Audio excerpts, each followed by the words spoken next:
It's the Farmer to Farmer podcast, episode 31, and this is your host, Chris Blanchard. My guest today is Collin Thompson, manager of Michigan State University's North Farm near the village of Chatham in Michigan's Upper Peninsula. The North Farm hosts a 2-year residential incubator program in the extremely short season of the Northwoods, with a last frost in the first week of June and the first frost right about now in the second week of September.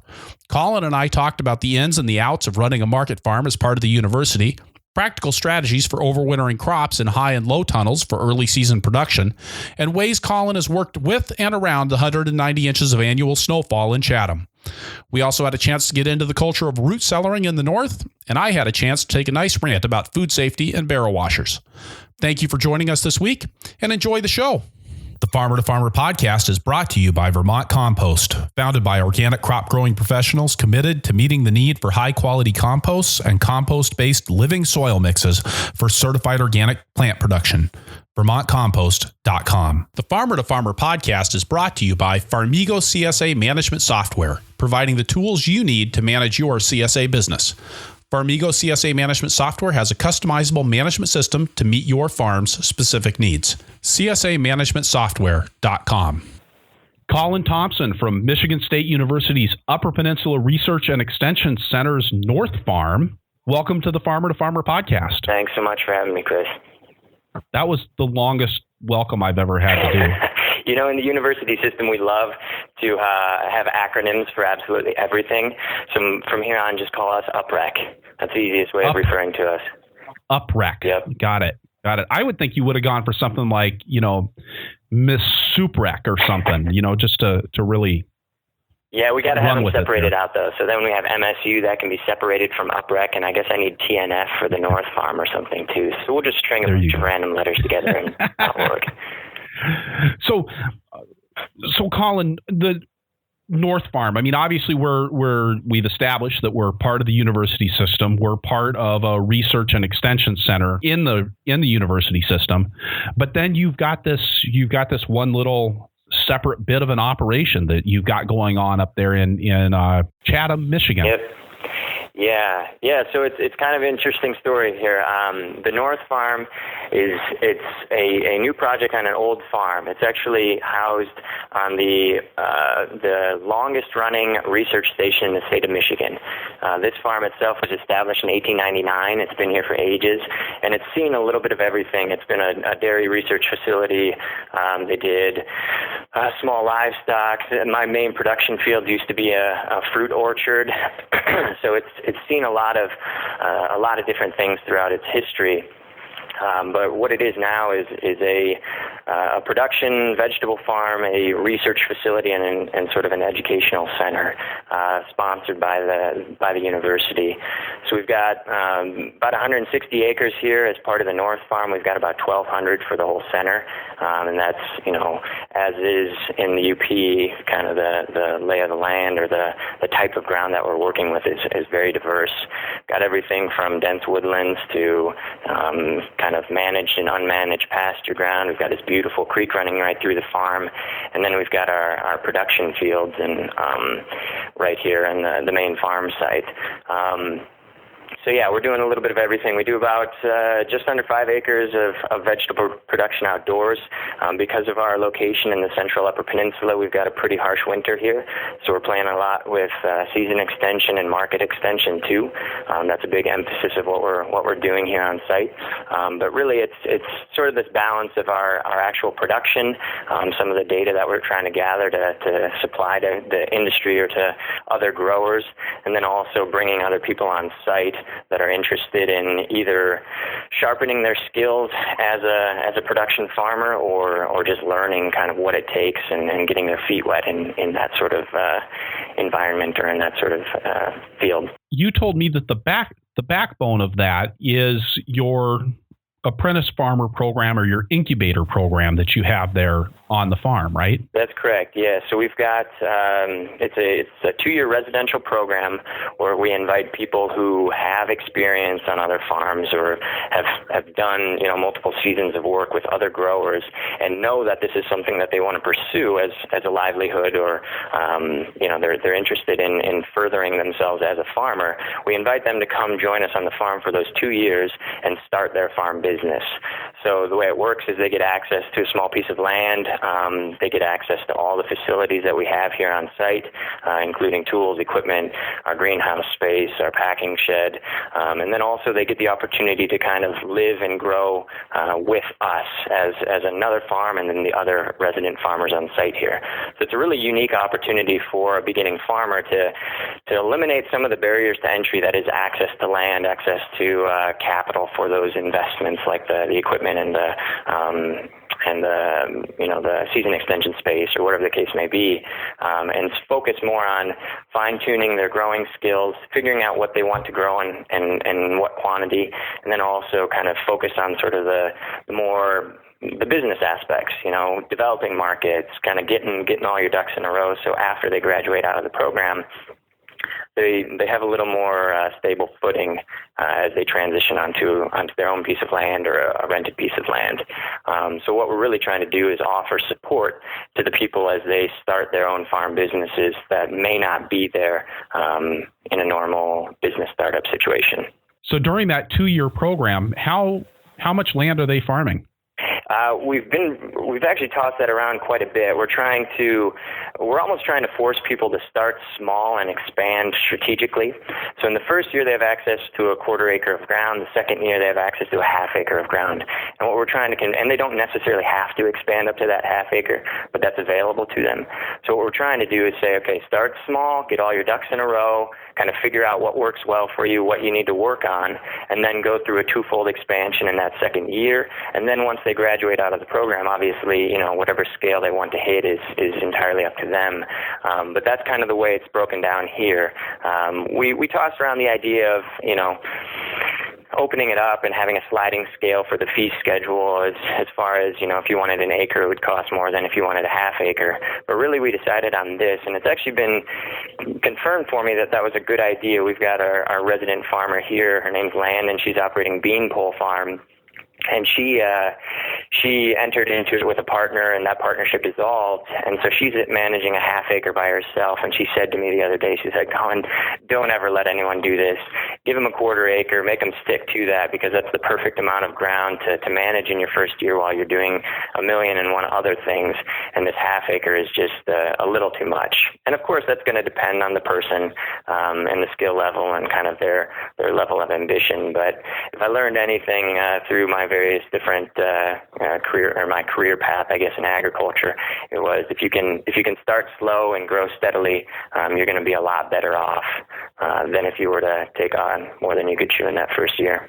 Yeah, it's actually a big mistake that I see a lot of beginning farmers make, is that they're constantly playing catch up, trying to get their skills, their infrastructure, their equipment to level up to the number of acres that they're trying to produce, rather than vice versa. Well, everyone gets so excited in those first few years and feels that kind of, I don't know, that enthusiasm about it, but that can fade pretty quickly if you're completely overwhelmed from day one. So yeah, we're really trying to help people be strategic, and there might be people that say, "Oh, that's way too little ground and everything," but really it seems to be a good fit, and I see other incubators kind of matching that scale even after they've had a different sort of policy in place. They're starting to shrink back and say, well, maybe we need to reevaluate this and help people out in this sort of regard. So the UP doesn't strike me as a real logical place for growing vegetables. I mean, here's what I know about growing vegetables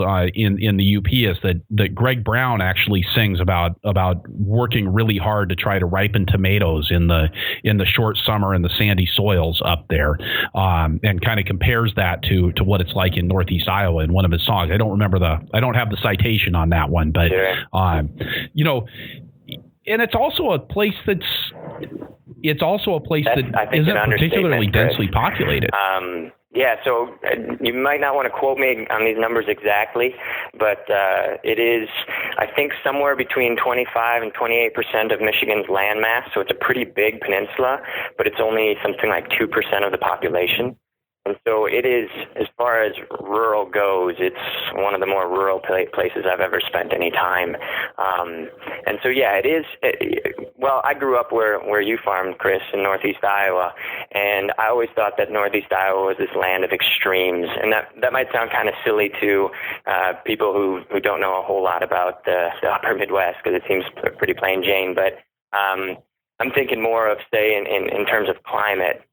So we would get those bitter cold winters with, heavy wind, a lot of darkness, sub-zero temps. But then in the summer we'd get the 100 degree temps and 90% humidity, and it just seemed like an absurd climate to grow in. And so apparently that wasn't bad enough for me. So I decided I wanted to farm in the Upper Peninsula, where we look at, in some areas across the UP, there's a 70-day growing season. Where we're at in the central UP, it's a bit longer than that, but our last frost date's usually first or second week of June. Our first frost date somewhere first or second week of September. So it's coming up here pretty soon. And then, our winters we average 190 inches of snow in our little area here in Chatham, and there are some areas across the UP. There's a place on the western end of the UP that, not this last winter, but the one before, had 346 inches of snow. I mean, yeah, that's almost 30 feet of snow falling on one location. Holy buckets. We're 7 miles off of Lake Superior. We get all the snow coming off of there. But what's actually nice is that we get a little bit of that buffer effect from the lake. So it's, I think we're technically classified as 4B, so we're not really any different as far as minimum temps go to what we were at in Northeast Iowa, for example. But I haven't heard of anyone, granted I don't know everyone yet, but I haven't heard of anyone having a successful fruiting eggplant in the field. Tomatoes and peppers, you gotta have a good year with a lot of heat and sun to make those work. So a lot of that stuff is grown under plastic up here, just out of necessity. Who are you selling your vegetables to in a place like that? I mean, I would think that would be a real challenge with having a vegetable farm that is essentially sponsored by the university. Mm-hmm. Is the kind of competition that you would present for everybody else in your area. Yeah, and that's something that we put a lot of thought into, and we're still trying to figure out exactly what our place is, because we do have sort of additional resources that are not sort of the standard in the industry. But Marquette, Michigan, is our closest city. It's actually the biggest city in the Upper Peninsula. That's only 20,000 people sopping wet, so it's still a pretty small city as far as cities go, but that's our primary outlet for all these, for all our production. We're not doing, I shouldn't say we're not doing any, but we're really shying away from any direct marketing. We don't do any farmers markets. We're doing one CSA as part of like a workplace CSA program, mainly just to set that up so I can pass that off to our resident farmers in the coming years. Really just trying to establish that market for them. But what we're really trying to focus on is being completely transparent with what what we're doing, what our goals are, how we're here to support the farming community and the food system. But we're trying to use our resources to kind of leverage new markets. So I'm working with, sort of the institutional purchasers. The university in Northern Michigan University is located in Marquette. So we're using some of our resources to try to get them into the local purchasing game and try to focus on places like hospitals and other institutional accounts that have been chronically underserved because there aren't a whole lot of growers producing at large volume up here. But what's really unique about the not unique entirely, but what's neat about the Upper Peninsula is this sort of independent nature and really a sort of appreciation of being self-sustaining and being able to take care of oneself and one's community. And so what's neat is you got this idea of local foods, and yeah, it's not necessarily the standard demographic because there's not necessarily a lot of money up in the Upper Peninsula. But what you make up for that with is sort of this real strong commitment to supporting your neighbors and being involved in kind of, taking care of one another. And so, yeah, we do have to manage this idea of competition, and as a result, I'm doing things very differently than I might if I were just farming on my own.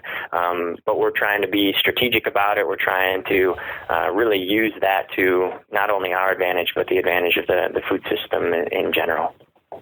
I like that idea of really seeing your role as a leverage point for making the market for other people. Because I would imagine there's not a whole lot of market farms in the UP.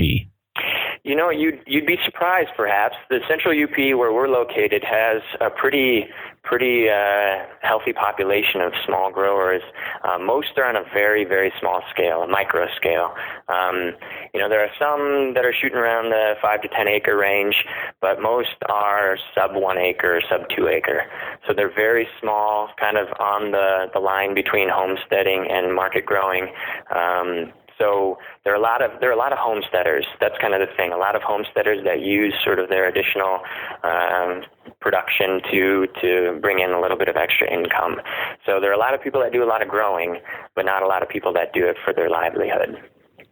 I think that would be a hard group to market your education services to, because I think those are the folks that oftentimes have the hardest time accessing markets, anything other than a direct marketplace, to really have the kinds of quantities that they need and the quality standards and the packaging that a place like a hospital or a university food service program is going to be looking for.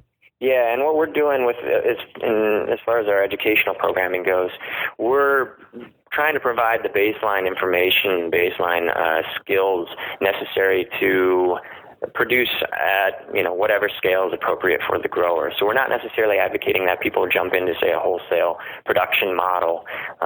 We promote direct marketing for whomever wants to pursue that sort of marketing approach.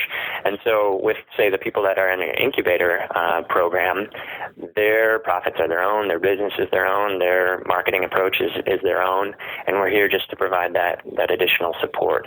And so for our own production, we're seeking out those specific accounts and specific marketing channels. But for the people that are participating in our programming, whether it's the extension workshops that I offer or the incubator program, they can shoot for whatever they like, and we're really just trying to provide whatever support makes sense for their particular approach. How many of those incubator participants do you have at a time? Well, we're shooting. So this year was our first year of actually bringing people on site, and we have one farm that's currently being incubated. Our expected capacity is going to be at 6 farm businesses, and what we're trying to do is kind of stagger the cohorts. So we want to bring in 3 at a time. We wanted to be very strategic about starting, just like the thing we were talking about earlier about starting small on a piece of ground and then expanding. We wanted to start small with how many people we had, just because I knew there was a lot that I needed to learn as we kind of develop this program. And so we're shooting for 6, bringing on 3 at a time so that we have sort of the veteran farmers that have been here for a year helping out the novice farmers develop their systems and kind of understand what it means to be part of this organization, and also potentially offer some cross-learning and mentorship to those new participants. So if all goes according to plan, we're shooting for a max capacity of 6 resident farms and then our own production. So this place would be an interesting space with 7 farms operating in the same facility. And I think you said that this is a residential program. Are people living there on the research station? Yeah, so we've got 4 houses on site here. One is my own. One is for housing interns from university and just farm guests and whomever might be visiting. And then we've got 2 more old farmhouses across the road that are available. We're trying to keep it really inexpensive, trying to keep it a good option for people to live on site. Because really, like I said, this is a very rural area. It's a village of 200 people. So we're as much trying to develop a community around this operation as anything, and encouraging people to be present on site and immerse themselves in this program so that they have the most successful experience. It's not required. They have the option of living wherever they want. We have the current participant is living in Marquette, which is about 30 miles away, but she's moving out here at the end of the month because she realized that she would prefer being out here, just for all the reasons that come along with what we were just talking about. So, we do have access to housing here. It's shared housing. It's really inexpensive, but it's a potential opportunity for our participants.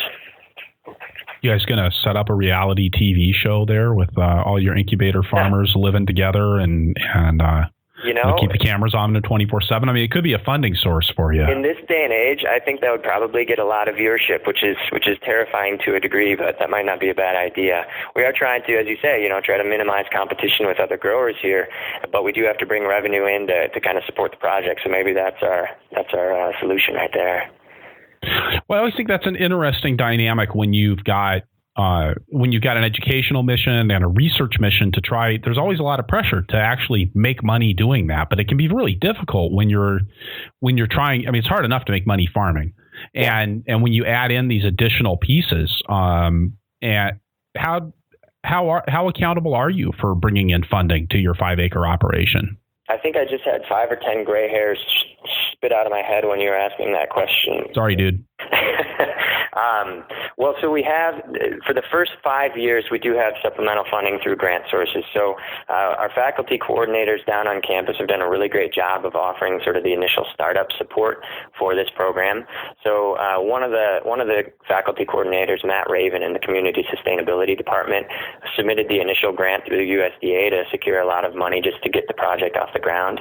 And so we've gotten a series of really helpful funds just to get some of the infrastructure in place, get the staffing in place, and kind of make sure that we're starting out right. Now, after the first 3 years, that funding starts decreasing, especially when it comes to supporting me in my role. And so any of the production has to basically supplement that. And after the 5th year, all that funding drops out entirely. And so most of the investments as far as infrastructure goes have been made, right? So we've got, we put up a big high tunnel here right when I showed up. I invested in developing our packing facility, and all the things that go into the capital investments that go along with starting up a farm. And a lot of that was supported by those grant dollars. But as far as moving on after that 5th year goes, a lot of it's going to rely on any fees that we bring in for our programming. If we seek and secure additional grant dollars, that'll be great. But really, one of the intentions is that this place can be revenue generating through either tuition fees or through food production, because there continues to be a need for that both locally and regionally. So what I really would like to see is that we make ourselves obsolete in the local market, right? So that we bring enough additional production in, either through helping other growers that are already existing meet their production goals, or bringing in enough new farmers that the local market becomes a little more stable. And then we would have to start looking at regional sales for any of our production if we continue to do that. But really, that is something that we're trying to figure out. It's a lot of people would look at my role and say he's not a real farmer because he works for a university and is paid by the university, gets all that extra support. But after that 5th year, I think that's when I graduate into my big boy farmer pants, when I have to make my own wages from the broccoli and the carrots that are sitting out in the field right now. Well, and I don't know. I farmed for wages back before I started my own operation, and I worked as hard, if not harder, in those operations than I did on my own. I mean, I think if you've got that passion for it, if you've got that fire in the belly, it's hard not to put in the time and the energy. And yeah, there is that backbone of support there, but at the same time, there's a demand to produce, and there's a demand to actually And I imagine for you on a university research station, you've got a demand to have really good looking fields. I mean, you probably can't get away with a whole lot of things not looking the way they're supposed to look.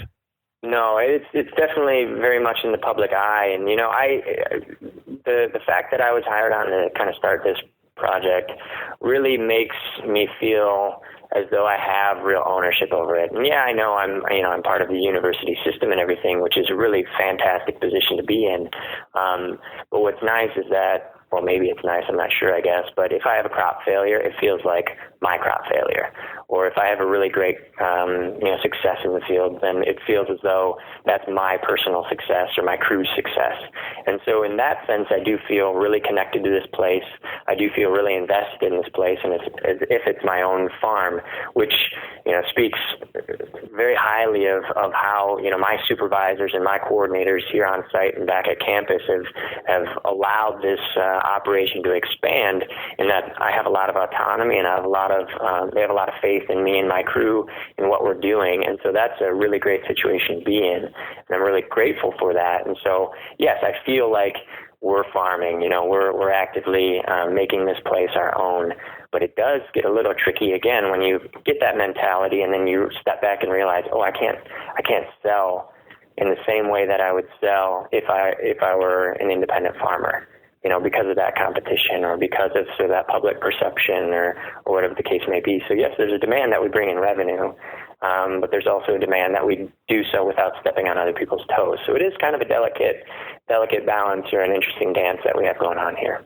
I think it's something that boards of directors and institutions and other organizations that get involved in agriculture need to come in with a higher awareness of, because it's a big mistake. And I've seen this over the years, even back at Deep Springs College, where I went to school for my first 2 years, located on a working beef and alfalfa ranch, and that demand every now and then by a board member walking in and going, well, I have a friend who says there's no reason we aren't making money on this at this college raising cattle, and without any recognition of the sorts of handicaps that had been put in place on raising cattle with 24 students who were overrun with testosterone and didn't know how to drive tractors.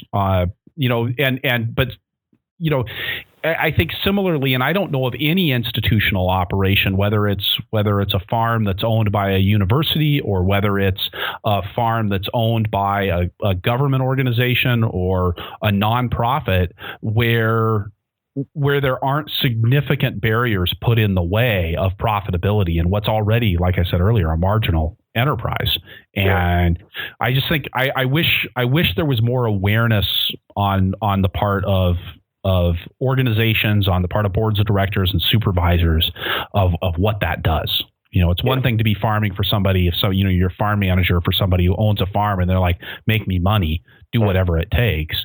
And another to be doing it in an environment where somebody says, well, you have to pay these kinds of wages, or you can only work these sorts of hours, or you've got to provide health insurance for your pickers, or you can't market in ways that are competing with the rest of the marketplace. Correct. And I think, the perceived competition within that marketplace, say from other growers or other purchasers or whomever, it seems as though that is lessened to a degree if they understand the value that you're contributing in other ways to that community or to that marketplace. It seems like there's less pressure put on that. So we, of course, we're going to have our critics, and of course, we're going to have people that don't understand what we're doing and therefore don't like what we're doing. But there are those folks that exist in this community and in the surrounding communities that say, yes, I understand they're putting food into the market, and that might take away from other people in some way. But we also understand the value of what they bring to this community in terms of additional resources, additional information. Our little community of 200, they've benefited over the decades that we've been here from the university presence. I mean, Chatham, an incredibly rural community in central Upper Peninsula of Michigan, would be a blip on the map in many ways. well, not even a blip on the map unless you have some sort of, redeeming quality. And I shouldn't say it that way because it has many redeeming qualities, but the fact that the university is here has really supported this community throughout the years. And so I think there's a balance there too. And, we're trying to make sure that in our early years, at least in the North Farm, or on the North Farm side of things, that we're sensitive to what people might be perceiving or what their idea of what we're doing is, and try to be very, like I said, transparent, good communicators, and try to listen when we do either get criticism or suggestions so that we can best fit what the need is and best service that need. So you have a really strong background in season extension. Can you, and I'd like you to lay a little bit of groundwork with that. And then I want to ask you about how season extension is working with that 190 inches of snow up there, and what sorts of techniques you're finding need to be applied as far north as you are. But first, tell us a little bit about your background. Sure. Well, I got pretty lucky early on connecting with the right people, I think. So I learned to farm from some folks that were direct descendants of the whole Elliott Coleman school, right? Mike Bollinger and Katie Baraska at River Root Farm in Decorah worked directly with him on his property. And so when I joined their team, it was a very eye-opening experience in many ways, because my whole idea of agriculture was kind of shifted. A lot of work with movable structures, a lot of work with very intensive plantings, but also we were in an area, and Chris, there's a lot of market gardeners, a lot of market growers in Northeast Iowa doing very similar production models.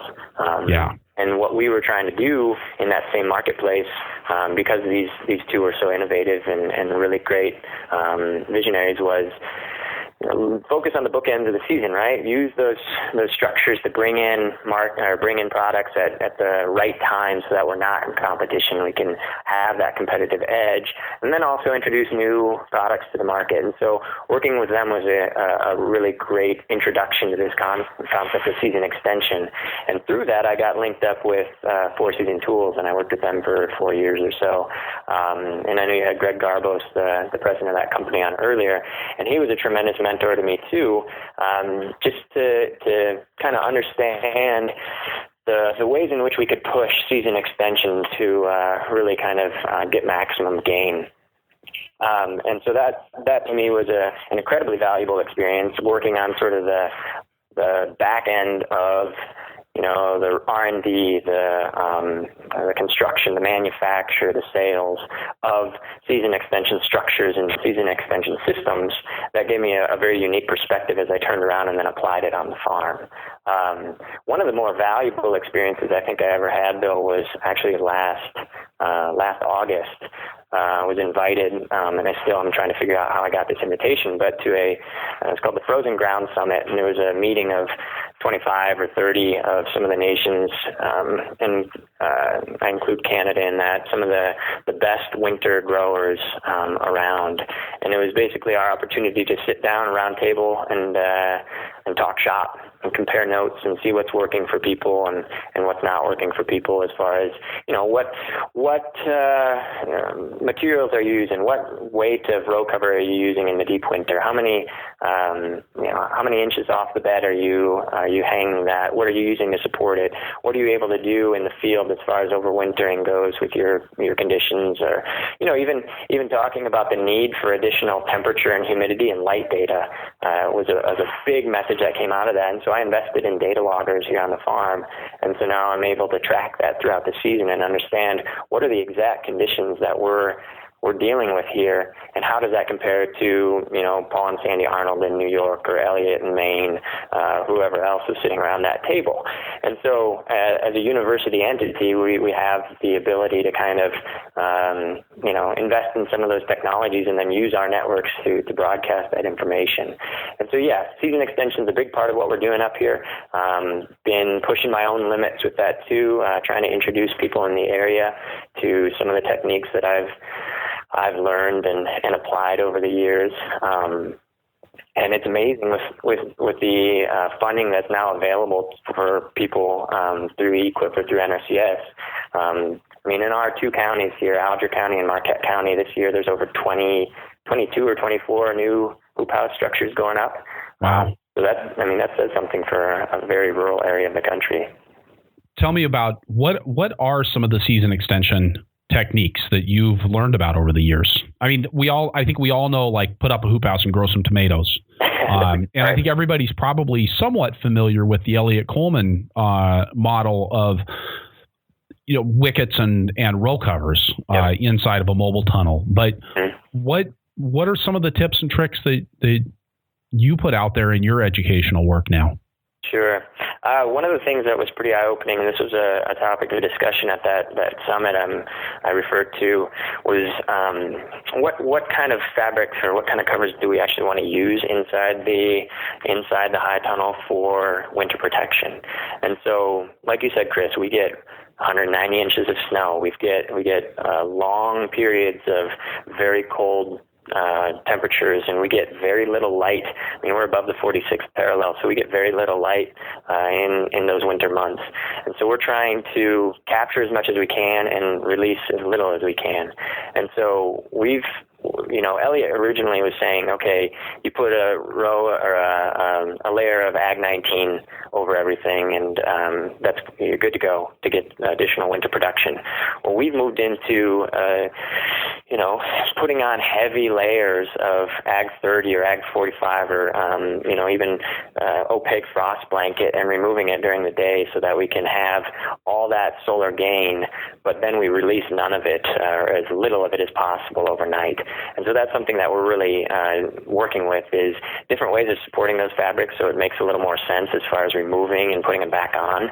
Adam Entre at MSU introduced me to this, but the cables that run along the length of the structure to support those that row cover instead of the wickets or the quick hoops, so it just slides down the cables. It's a pretty slick way of doing it. It's a little trickier if you've got 3 or 4 layers of Ag 30 hanging off of it over a 144 foot long span, but that is something that we're definitely working with. And in the central Upper Peninsula, I was able to get harvest out of our tunnel every month out of the year. Yep. And so it says something. I mean, it's working. Well, so tell me, that cabling system, because I mean, really, and we did winter production on my farm for 14 years, and it was the biggest pain in the was putting the fabric on and off. Yeah. And to the point where we tended to ignore it over the winter and just leave it on. But obviously you can't do that if you're going with some heavier protection. And because we did that, it really limited us to spinach in the middle of the winter. We could have done, I think, a lot larger diversity of crops if we'd have been willing to put the management into it. Yeah. Tell me some more about this wire setup. Well, you said the wires run the length of the high tunnel. Yep. Yeah, and that can go either way. It depends on kind of how you have your beds oriented and in your structure and how you move around in the structure. But basically what we did was, so our setup is a little different in that I don't have end walls on either side. I actually have a germination room that I wrapped in plastic that sits inside of our high tunnel itself. So we have a 30 by 192 four-season tool structure here on site as our main kind of season extension structure. And the first 48 feet I dedicate to a heated transplant space. And that is, like I said, wrapped in plastic so as to trap that heat as much as possible from the collar tie to the ground. So we're not heating that top 6 feet of structure. So at that 48-foot mark, we've got another 144 feet of production, but that means I don't necessarily have an end wall to secure these cables to. So what I did, just drive T-posts in at the end of the beds and pop a hole in it to secure. I just used the fence tensioners for high tensile fencing and used that wire and ran all the way the length of that structure to the other end. And what I had to do, because it was such a long structure, was I took pieces of 1/2-inch EMT conduit, cut a slit in it with just a Sawzall, and dropped the cable into that slit so that it had additional support. That I then pounded those conduit pieces along the length of the structure so it had support along the cable run. And then just leave a tennis ball over the top of it so you don't mess with your fabric too much. And then all you have to do especially nice if you have two people. I did this alone for most of the winter, but if you got two people, you literally just walk down the length of the bed, pushing that fabric to one side. And because we had a long structure, I actually had 3 separate pieces of fabric, so that all that, or 3 segments of fabric there, right, 3 high. But it was really easy to move that out of the way and open up those beds. I like that. That seems like a vast improvement over the wicket system. And when we did it, we were always trying to. It was like putting sheets on a really big bed. Yep. And you'd be surprised. I mean, it's one of those things that works really well when you're in sync with your partner, but when things are a little bit rough, it rapidly devolves. Sure. And what we noticed too, one of the advantages of this particular system was that you don't have those free zones between the beds where the fabric is sitting directly on the ground or is uncovered entirely. And so by using one large sheet that covers the entire growing space, you eliminate some of the frost creep even in the center of the bed or in the center of the structure. You create one large environment for that heat to be trapped, and that worked really well for us. We got a lot of additional warmth in that space that I don't think we would have got if we used individual bed cover. Thanks for describing that in detail. I think that's really interesting stuff. Now, are you growing mostly low to the ground salad greens, or are you doing things like kale and Swiss chard that are more upright plants? We did a little bit of both. I did kale and chard in our structures, as well as some head lettuces that are a little, not much taller, but a little taller perhaps. They didn't perform as well, but we did get production off of them. That was more kind of the up until, I don't know, January, and then they kind of petered out. But the salad greens, actually what was really most successful was sort of this, almost a succession of planting, some for winter harvest, some for, just overwintering. And so we had head lettuces over winter. We had, a variety of different salad greens over winter. We had kale and chard over winter that then came back real early in the spring. So we were able to get head lettuces 2 months earlier than anyone else in the market here without breaking a sweat. That just, kind of took a little bit of space in there, but allowed us to get, that real early spring production. And so we're kind of playing with a variety of different things, both harvestable crops that you would plant and let them coast at sort of their harvestable size versus the stuff that's just started out and then regrowth in the spring. The biggest thing. Tell me how that works, Collin. Like with the head lettuce sounds really intriguing to me because, I mean, compared to salad mix, head lettuce can be similar revenues on a per square foot basis and require so much less work. And I really like this idea that you just laid out of not having stuff to harvest in January and February, but having things planted that are sort of in a holding pattern over the winter and then can spring forth in the spring. So can you tell us some details about how you did that head lettuce production? Sure. Yeah, it was basically just a real late planting of a transplanted head lettuce crop. That wasn't necessarily any different than what we do, for winter production. It was just transplanted a lot later and then protected throughout that season. So we used the same sort of technique to actually to cover it, to protect it over the winter.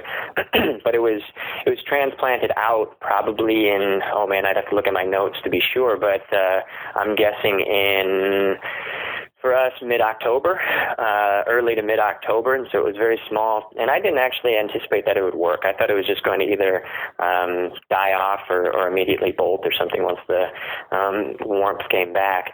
But really, it was the sort of thing. We just transplanted it in at a small size and protected it throughout the season. And as soon as it had the conditions that were favorable, it took off. And we had a little bit of loss, but really it was incredibly minimal. And yeah, like I said, we were able to move head lettuces far before anyone else had any access to. Now, I should say that we do have an advantage having such a large structure that we're working with.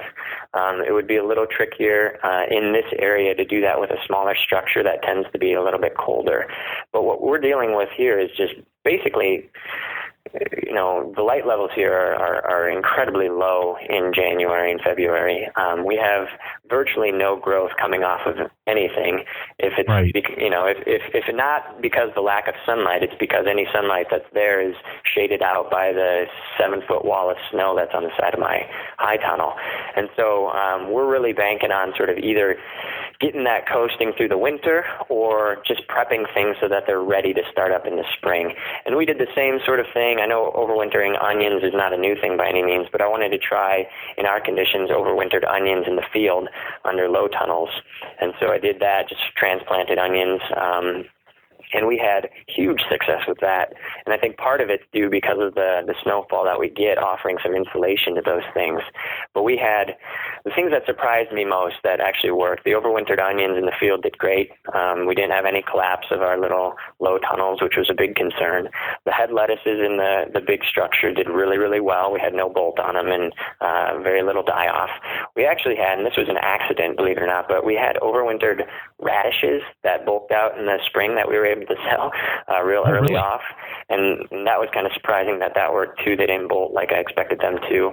And then we were able to get our salad mixes in probably 2.5 months earlier than anyone else had from those ones that had been overwintered for spring regrowth. And that to me is a really good use of our energy up here, is because unless you get your planting date perfect, you're going to have a tough time getting consistent harvests throughout the season unless you have a lot of space dedicated to that. Whereas if we can prep it and have it ready for that early spring regrowth, we can really hit the ground running in the spring. Well, and I think in a lot of ways that actually gives a farmer more benefits. I mean, January production is fine for the people who can get it, but establishing yourself in the marketplace in April or March can really give you a leg up when everybody else's vegetables are rolling in May, June, and July. Yeah. Yeah, and we're trying to promote some of the other crops too that people haven't been doing up here, which it was kind of eye-opening because these are not necessarily new things, but it's just that people are a little nervous to try things out that they don't know if they don't know that it will work for sure, they don't want to necessarily take the risk on them. And so given that we have the ability to do those sorts of things without, at least in these first few years, without losing the shirt on our backs, I'll go ahead and I'll try certain things to show people that yes, it can be done, or no, it needs to be tweaked. And so we did, our spring carrots, for example, seeded out in March, and we had carrots in the marketplace before anyone else did. And that started opening people's eyes a little bit to, we can do some of these other crops. It doesn't have to be just the spinach and the Asian greens and the salad mix. There are other options that we can potentially, we can bulk out our farmers market booth in May in a way that we haven't in the past. All right. So, Collin, I think this is probably a good spot for us to take a break and get a word from our sponsors. The Farmer to Farmer podcast is sponsored by Vermont Compost. Carl Hammer, the founder and the owner of the company, likes to describe potting soil as a set of promises. A promise that it has the nutrients the plant needs, that it has the microbes the plant needs to help forage those nutrients, and that it's free of weed seeds. I used Vermont Compost Sport V as a blocking mix and potting soil for over 12 years on my farm, and we grew some great transplants with it year after year in soil blocks and in traditional cell flats. We even grew rosemary plants in pots for multiple years. A real testament to the structure of the soil, which can keep the microbes alive over an extended period of time and provide good aeration for the roots on an ongoing basis. When you put plants in containers, whether it's a 5-year-old rosemary in a 20-gallon nursery can or a 24-day-old lettuce seedling in a 1020 cell tray, you need an optimized matrix of materials that can produce a healthy plant within a restricted media volume. Vermont Compost potting soils provide just that consistently year after year. VermontCompost.com. The Farmer to Farmer podcast is brought to you by Farmigo CSA Management Software, providing the tools you need to manage your CSA business. Farmigo CSA management software is designed from the ground up to manage the CSA you operate, from customer sign-up right through delivery. Farmigo staff will work with you to customize the dashboard for your farm based on the way your CSA works. System setup is free, and the system can be configured for a wide variety of CSA models, from the traditional box plan right through fully modifiable boxes. On the customer side, Farmigo offers a portal for members to sign up, make payments, and access their account to manage vacation holds and site changes, all with the control by the farm over what can be changed and when the changes can be made. On the farmer side, you can send fully customizable confirmation emails and auto responses and generate reports to help you manage everything from harvest and loading the truck right through delivering the CSA shares.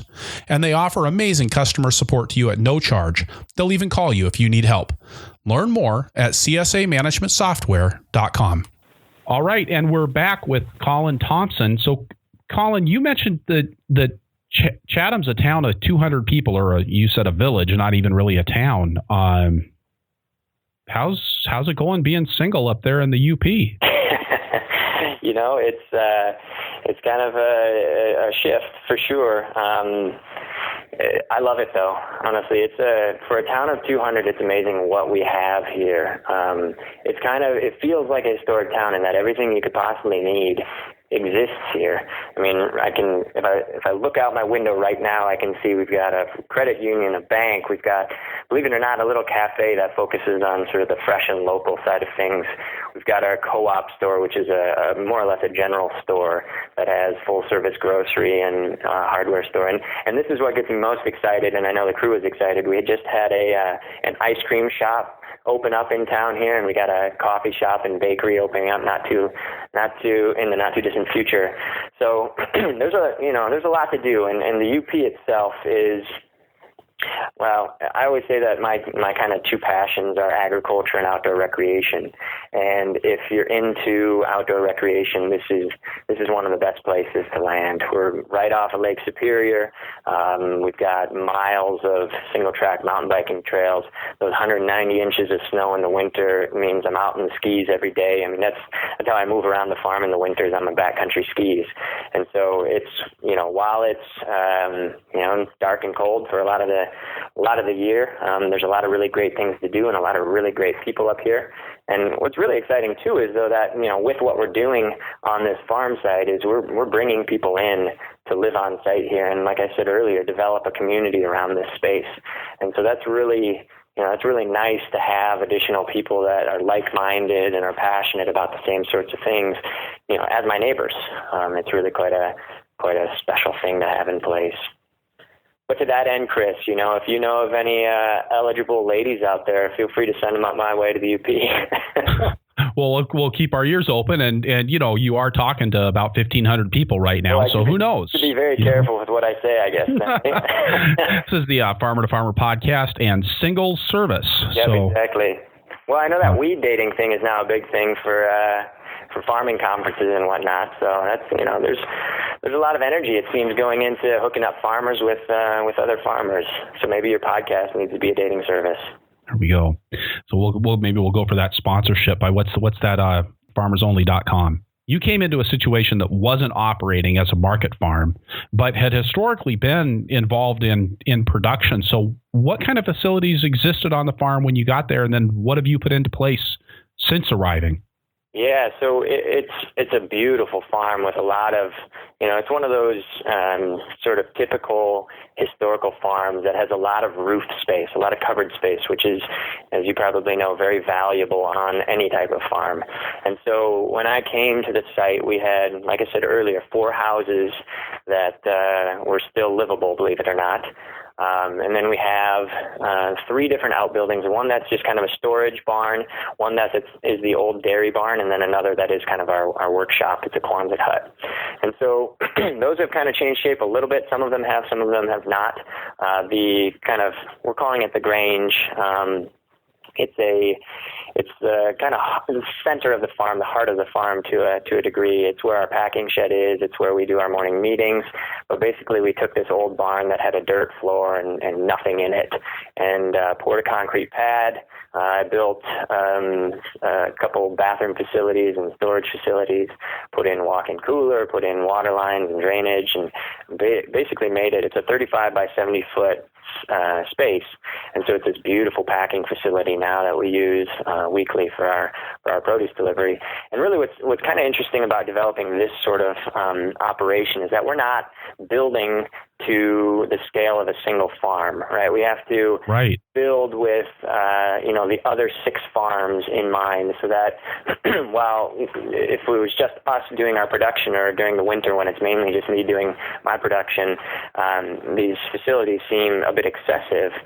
In the heat of the summer, with 6 other operations all using or sharing the same facilities, we gotta be to the right scale.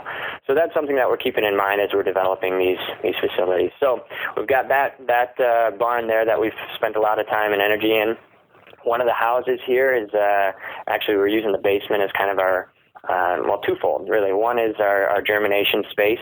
So because we have pretty significant cold even into April and May, and snow and all the things that come along with the UP spring, we set up a germination room with various different lighting systems, a germination chamber, so that we can start in there and then move it into our hoop house facility or our greenhouse space.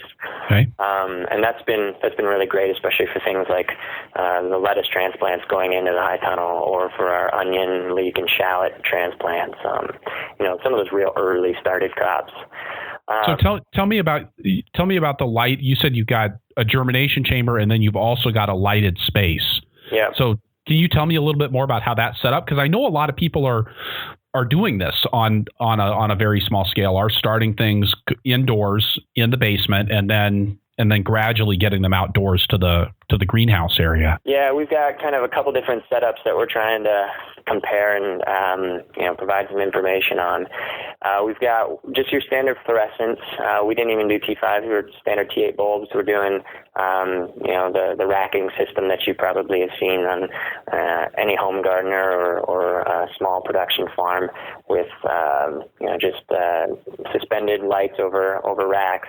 And then we're also doing a little bit with, believe it or not, high-pressure sodium lights. You can also do metal halide, and there are arguments for each, but I decided to go with high-pressure sodium just because they're under the lights for very little or short periods of time, and then also we might use those lights for other purposes in the future.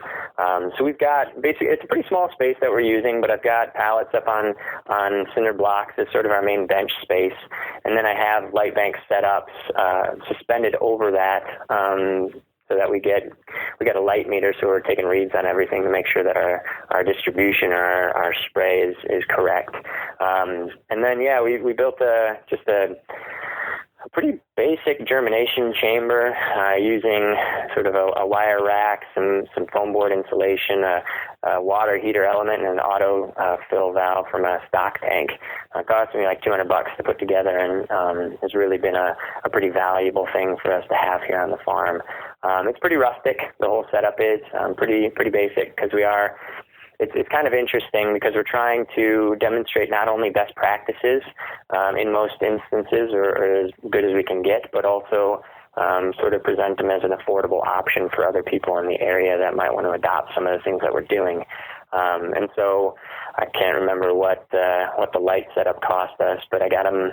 It's HTG Supply. I got them from. It's a pretty inexpensive light bank. It's definitely not the Cadillac model, but it definitely worked for us and allowed us to get a real early start before we did move it out into our heated greenhouse space. I would love it if we had more lights. I'd love it if we had more space. But like I said, we're working with existing facilities, which is part of the game that we're playing here.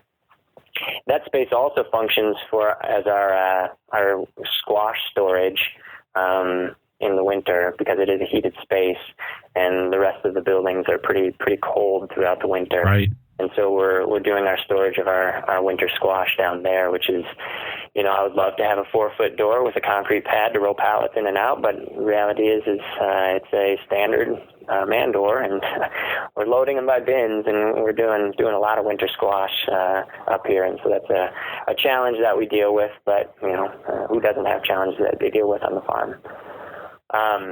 So in addition to that, we've got an old dairy barn facility. We were talking earlier about potential other sources of revenue. This right. one I think could be used for the backdrop of a horror film. It's seen better days. A lot of, heaving over the many winters up here, and inadequate drainage have caused some pretty rough concrete in the basement. But that's mainly storage at this point. And then connected to that, as part of an old barn, was our root cellar. And we've got an 800 square foot root cellar on site from 1913. And that to me is a pretty valuable asset for our production up here. Because, well, we're surrounded by Scandinavians, and they love their rutabagas and their pasties. So the more root crops that we can do, the better we're going to be in the deep winter months. And 800 square feet's nothing to sneer at, and for root cellar space. And the biggest challenge that I've always had with root cellars, and I experienced this when I was managing the gardens back at Seed Savers, and it really soured me on the whole idea of root cellars, was getting it cold enough fast enough in the fall. Is that an issue for you?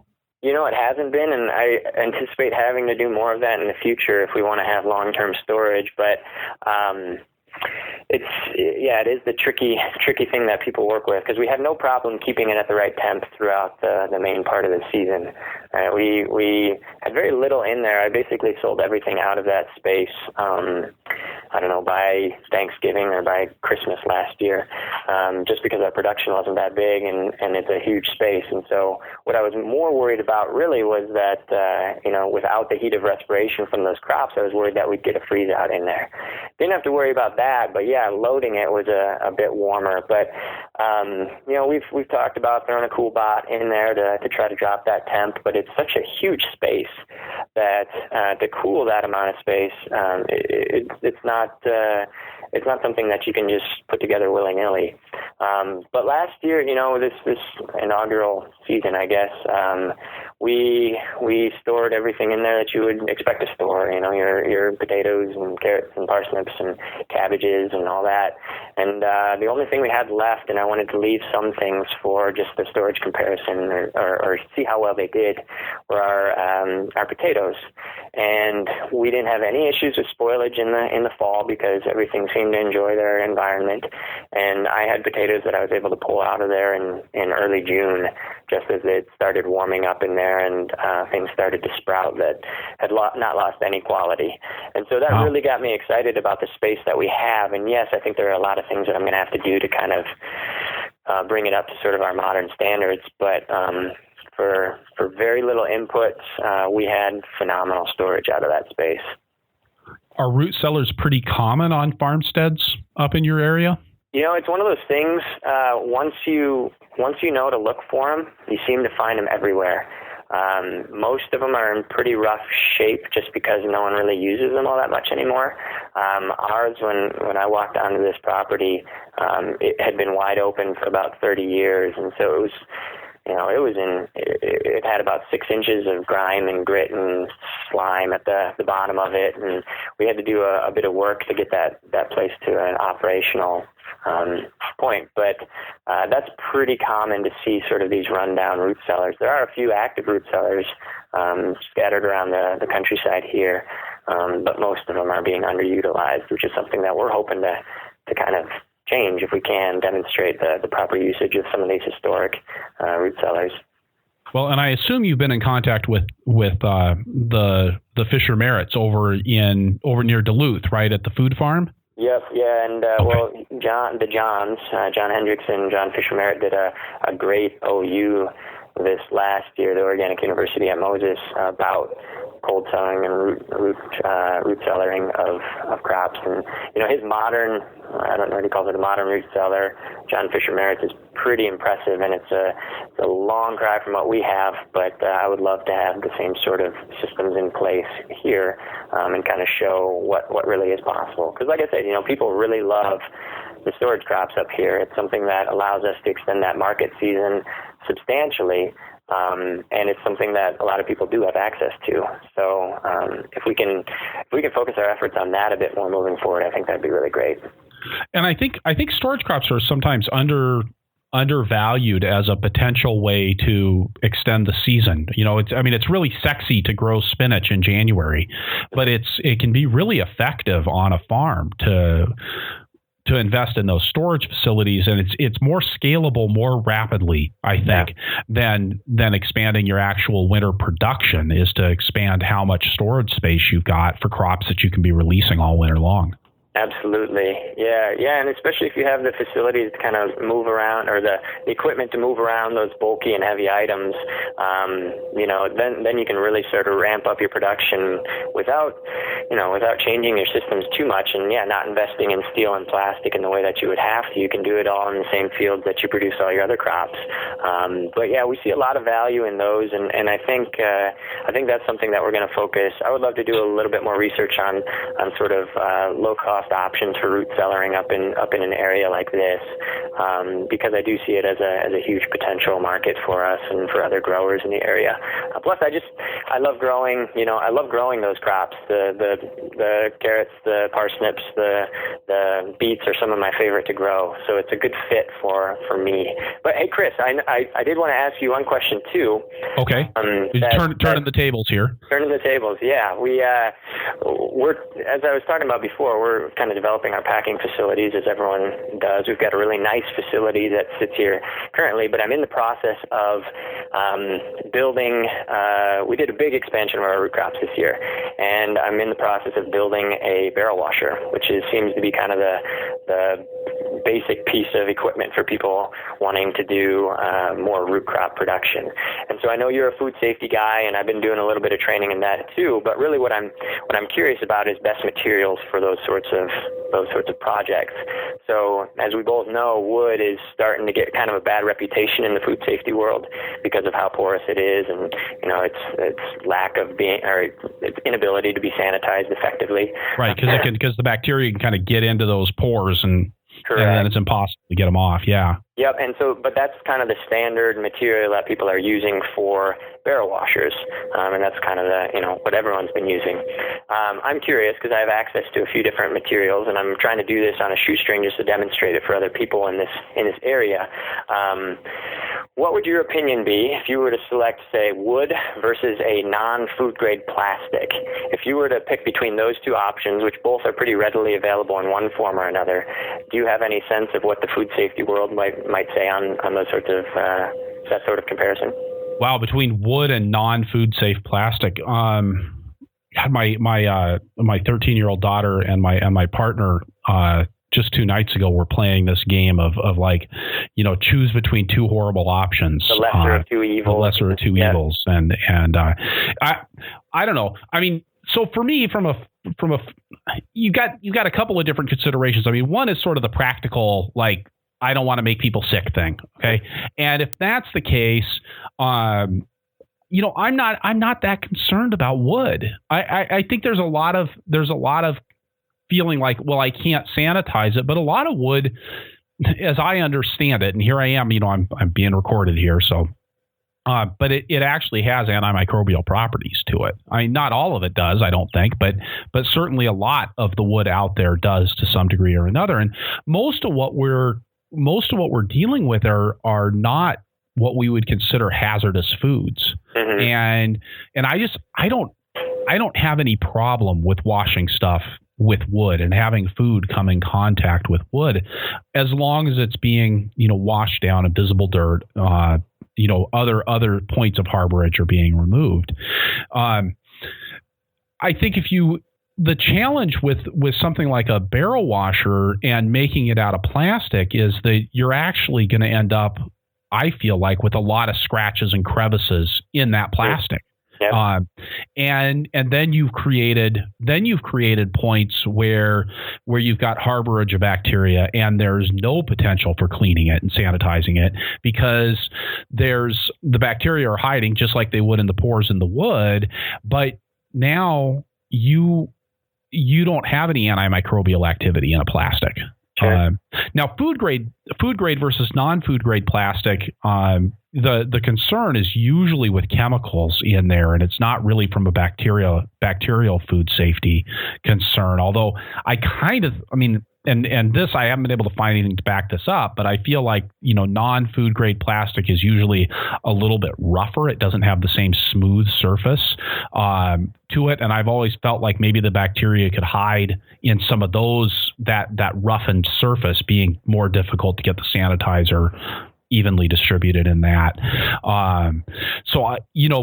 Again, between non-food grade plastic and wood, my organic sensibilities would say go with the wood. And of course, then it's not just what makes sense from a perceptual standpoint, but also it's what makes sense from a legal standpoint. And it remains to be seen how the Food Safety Modernization Act is going to roll out on the requirements for wood versus food grade materials. One of the big premises in food safety is that you're not supposed to have food come in contact with things that weren't made specifically for handling food. And again, I think this is all coming from a stainless steel kitchen world and not coming at it from a biologically active farming world.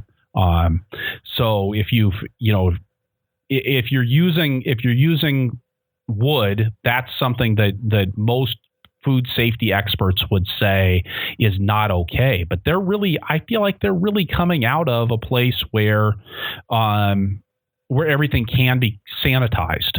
And I'm just not convinced that that's the case in a farm situation. Sure. Okay, well, let the record state that Chris Blanchard is a proponent of wood in packing sheds. I like wood. It's recorded now, right? That's recorded. It'll be there for posterity. And but yeah, I like wood. Yeah.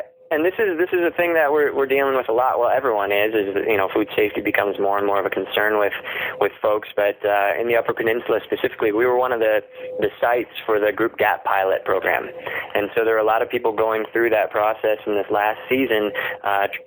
These micro farms on a quarter acre getting GAP certified, which is, I think, very eye-opening for the folks at USDA, but is also kind of an interesting, an interesting application of the GAP program. Because it's not necessarily always, there might not be the value of it there in a lot of instances, but it's really neat to see these programs being unrolled in areas where the growers would not necessarily be seeking that out or not necessarily have access to some of the resources that would make that process easier. And the UP is turning out to be a prime example of kind of an outlier in that people are doing this sort of certification, even if they're on a very small scale and not doing much in the wholesale market. And so that's something that we've been dealing with a lot up here in partnership with a few other organizations in the area, this idea of food safety on very, very small farms. Well, and my attitude about food safety, especially in very small operations, is that you get 99% of the gain in food safety by just taking care of some really common sense things, and I mean, number one is to have a proper hand washing facility. And I think once you've done that for most small farms, you're done. Yeah, I think everything else is marginal gains after that. And I know, there's this whole idea that we want to have these adding up all of these food safety measures. What do they call it? The aggregation of marginal gains. This is a popular term right now. If we can make if you can make 10 things 1% better, that because it compounds, that's actually a really dramatic improvement. Sure. But I think sometimes we forget about some of the most fundamental things and how far those really get us in what's fundamentally a pretty safe environment. Wash your hands. Don't do your livestock chores and then go deal with vegetables. Yeah. And, don't spread raw manure on the field right before you harvest. I mean, it's not that complicated. And one of the things I worry about when we start looking at things like gaps is that you're worrying about all this food safety stuff that's kind of, that's marginal and that you can record. You're not actually going to record every time somebody washes their hands. Mm-hmm. But if you wanted one place, if you really wanted to make a difference in food safety on your farm, you would figure out a way to to monitor the hand washing by your employees before they go out to handle food, period. If you're going to handle food, wash your hands. If you're going out to the field, wash your hands. And if you actually had a way to ensure that was happening, I think you'd be making a much bigger difference in the overall food safety scene than you are by having non-porous materials in your barrel washer. Sure. So yeah. Well, that's a good point. Sorry, you got me ranting. No, that's fine. I appreciate these sorts of things. I love, when someone's passionate and knowledgeable about something, that's the best time to ask them about it, I'd say. Well, I get so frustrated with the food safety scene because I think so much of it is, as Brian Snyder from PASA put it, it's food safety theater, and it really has nothing to do with creating real results. And so much of the food safety research out there doesn't take place in farm environments, and it's not applicable. With FSMA, the FDA basically said, we're not going to issue any any standards for raw manure until there's more research because the research hasn't been done. Yep. And I think that's the case across a huge spectrum of the food safety world because farms aren't commercial kitchens. They're fundamentally different. They're not sterilizable. Is that a word? Sterilizable environments. They're farms. They're biologically active, and then we have this whole weird cusp where we go from the biologically active outside world to suddenly, and that outside world being, UV sanitized and all those other things that we like to talk about, and then you go indoors into this packing shed, but you're bringing in all this dirt and mud and living food, yep. and that's a very interesting. A very interesting edge. The permaculture people talk about how edges are where all of the interesting things happen.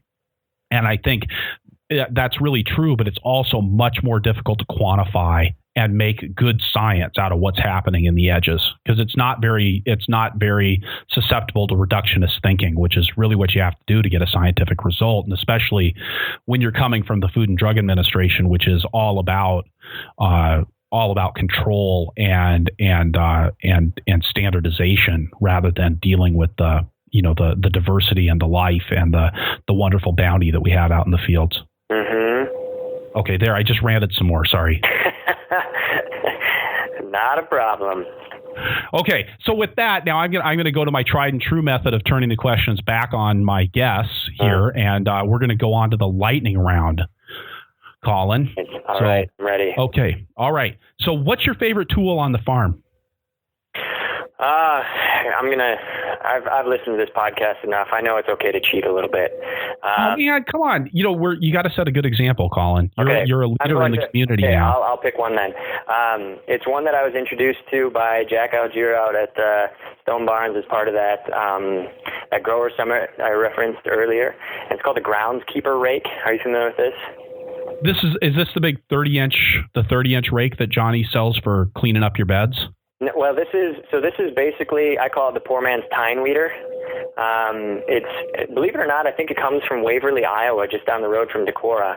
But it's basically little spring tines and it's used. I mean, it's designed for a leaf rake, but it's an aggressive spring tine on it that you can use for sort of real light disturbance of the soil, blind cultivation running down your beds. And so he kind of demonstrated it for use in the high tunnel structures, and I used it there. I've used it in the field now, and it's a pretty amazing little tool for that sort of purpose. And it's like a $20 investment for a rake. So I bought 6 of them. I'm going to mount them on a toolbar and just have a real basic tine weeder. I mean, it doesn't have any of the adjustments that a Lely tine weeder would, but it is something that's really accessible to people, and believe it or not, really quite effective. So I'd say that's probably my favorite tool as of late. Okay, so tell me your source for that. I think it's like Eric's Sharpening Shop or something out of Waverly, Iowa. Really? It's pretty basic, but I think Adam Lemieux at Johnny's has been doing a little research on it, so I don't know if it's something that they're going to start carrying. But if you go onto the web and search Groundskeeper Rake or Groundskeeper 2, or I don't remember exactly. It has. Okay. some different models or something, but he's got different widths of them, and different, I think all the heads are pretty standard, but yeah, you can buy them in packs, you can buy a single rake, and it's just a really cool thing to use both in the field and in the hoop house. It's really great in the hoop house because it's really maneuverable. You wouldn't think of bringing a tine weeder into the hoop house normally, but it does work pretty well. Great. We'll find a source for that and make sure that it's included in the show notes. Yeah. All right. Last book that you read? Well, I've got, I'm kind of doing some simultaneously. I'm actually working on a graduate degree right now, so I'm doing some scholarly reading, if you want to say that.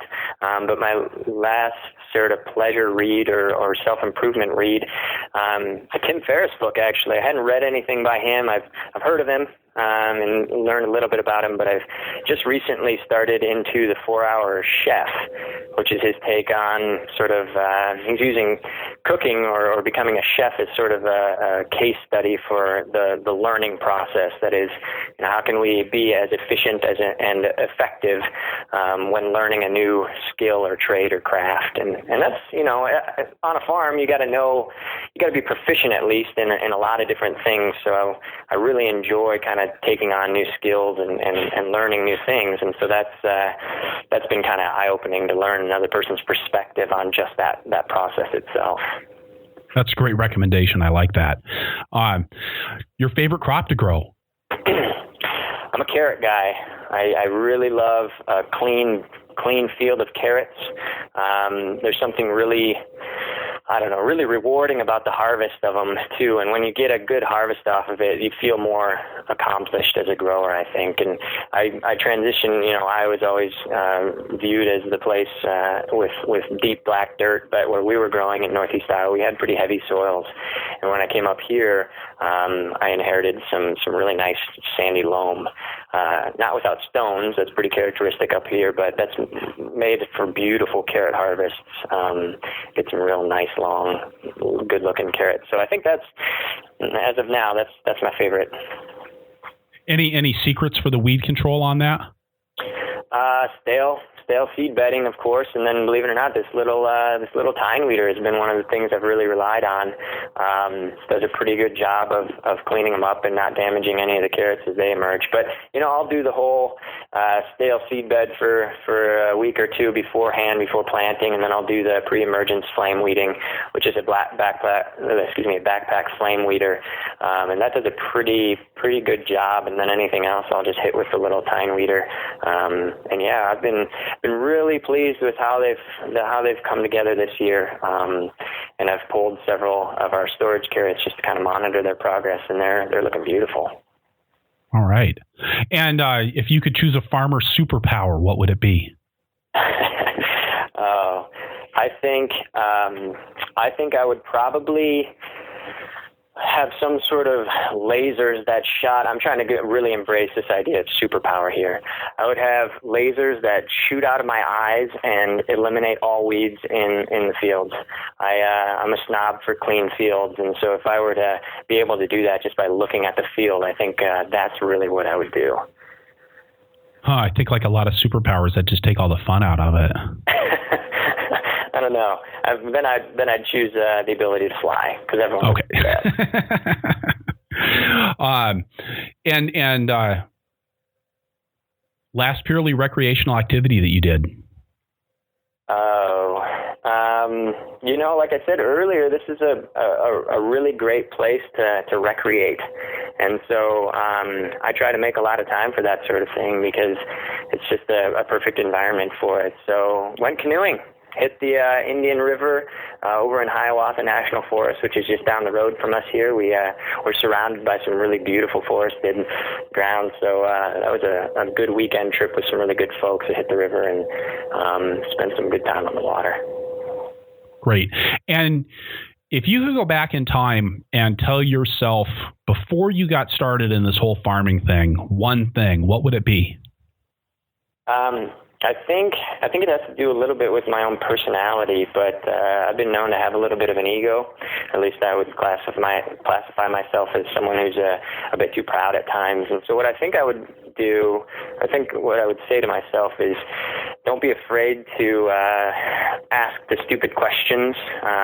Be as humble or as modest as possible, especially when interacting with seasoned growers and skilled growers, just because that's, most of the time, if you ask what you perceive as a stupid question, it's never perceived as a stupid question by the person who's responding. It's just it's more of just a way of engaging with another grower. And so I think that's really a phenomenal way of learning, is just put ego aside and really just dive into some of the things that you're wondering about with these really talented growers.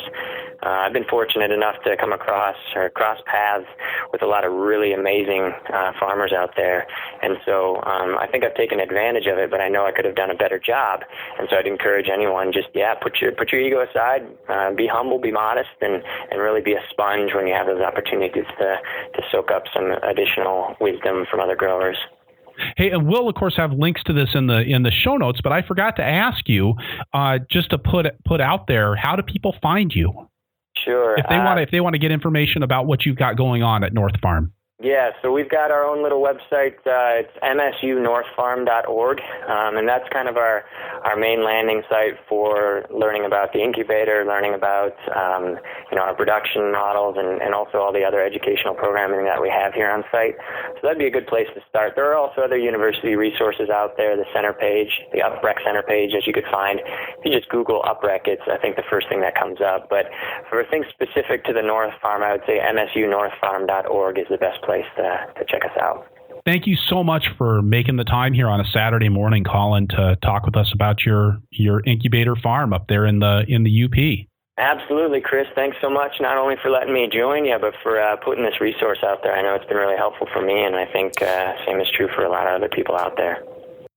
All right, so wrapping things up here, I'll say again that this is episode 31 of the Farmer to Farmer podcast, and that you can find the notes for this show at farmertofarmerpodcast.com by looking on the episodes page or just searching for Thompson. That's THOMPSON. Hearing loss is cumulative, which means that you lose a little bit of your hearing each time you expose yourself to noises that are a little too loud for your ears. And because I want you to be able to listen to this podcast for years to come, I want to make sure that you've got your ears protected while you're out doing your fall tractor work this year. And if you can listen to the podcast while you're doing it, that's all the better. My favorite solution for listening to audio while doing work that requires ear protection is the Peltor 2600N noise isolating earbuds. They do a great job of keeping the loud sounds out and the good sounds in. And because they stick right in my ears instead of going over my head like larger on-ear models, I can wear my Shady Brady straw hat, keeping my head cool and my skin healthy while I'm protecting my hearing at the same time. Plus, if you go through farmertofarmerpodcast.com/earbuds to get a pair, it helps to support the show. If you enjoy the podcast, I think you would also enjoy my weekly email newsletter, The Flying Rutabaga. The Flying Rutabaga runs the gamut from practical templates for delegation to guidelines for watering transplants. You can sign up at farmertofarmerpodcast.com or purplepitchfork.com. Also, if you enjoy the show, it would be great if you would pop on over to iTunes and leave us a review, or make a comment on the show notes, or tell your friends on Facebook. These reviews and referrals are the bread and butter of making this show available to an ever wider group of listeners. It is worth noting that the show does take a substantial amount of time to produce. Our sponsors like Vermont Compost and Farmigo CSA Management Software for this episode, and Fertrell, Osborne Seed Company, Second Cut Media, and Audible for previous shows really support this work. Accessing their web pages through the show notes page and the sponsorship page on my website provides them with a way to measure your engagement. And of course, so does mentioning that you hear their ads on the Farmer to Farmer podcast. And one more thing, if you've hung on this long, I'd like to know what questions you, my listeners, have that my guests or I might be able to answer in the podcast. Please let me know on Facebook at Purple Pitchfork, or use the contact page on farmertofarmerpodcast.com. Anything about farming and farm life is fair game. If we choose your question to use on air, I'll even send you a Farmer to Farmer podcast mug. With that, keep weathering the weather, be safe out there, and keep the tractor running.